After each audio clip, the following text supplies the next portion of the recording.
INPHO, James CromsbieTypical Ireland.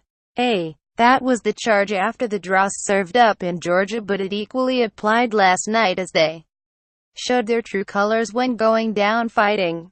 But as Roy Keane himself once put it, that's like congratulating the postman for delivering mail. What threatened to be a nail-biting fight to death is fast becoming a major cause for concern for a side that has surrendered its slender World Cup advantage to Wales, and the manner in which the dejected green jerseys hit the deck on the final whistle told you everything you need to know.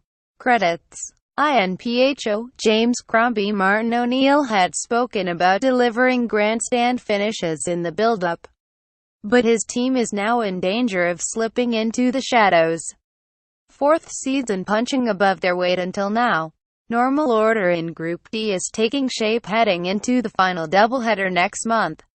But can a team that has delivered just the one big victory to date, in Vienna, really have any complaints? Fight, determination and heart will only carry you so far, but the results just haven't been there when it matters most. Serbia look home and host, and Wales, with momentum building despite leaving it late in Moldova, have leapfrogged Ireland into second and will be favourites to stay there.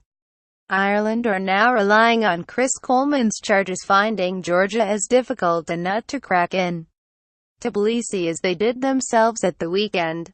Otherwise, and assuming Ireland beat Moldova at home without banned Robbie Brady and James McLean, Ireland will have to win in Cardiff to secure second spot. And even that mightn't be enough, as the worst second-place team misses out on the playoffs, and Group D is hovering perilously close to that mark. O'Neill binned his ineffective holding midfielders from Tbilisi, Glenn Whelan and Harry Arter, and replaced them with David Meyler and Wes Hoolahan. And the changes brought life to the cause. All too often, the manager's demand to get on the front foot early fails to materialize, but last night Ireland were at it from the get-go. Yes, there was a degree of Floyd Mayweather-Conor McGregor to it all, with Serbia soaking up the slaps and letting the green machine tire itself out.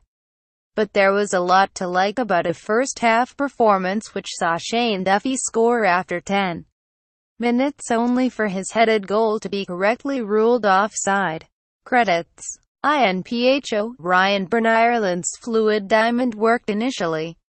Meyler sat deep but wasn't afraid to get forward, while Hoolahan buzzed here, there and everywhere at the tip.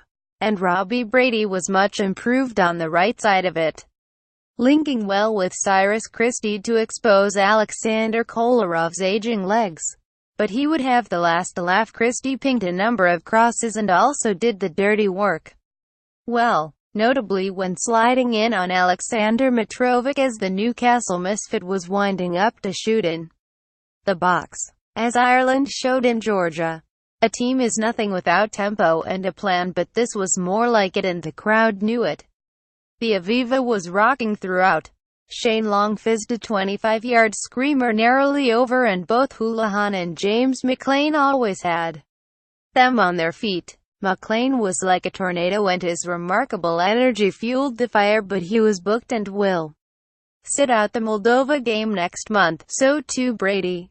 Credits: INPHO. Tommy Dixon. Ireland wobbled before the break and Darren Randolph had to make a brilliant save to deny Matrowick after the striker hoodwinked his teammate Kieran Clark.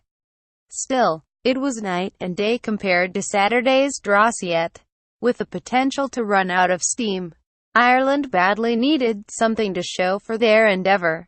But the evening took a grim turn 10 minutes after the restart.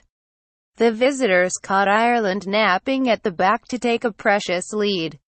A move which started on the right and worked its way across, cleverly luring Christie out of position, saw Kolarov blast high into Randolph's net despite Walter's desperate lunge.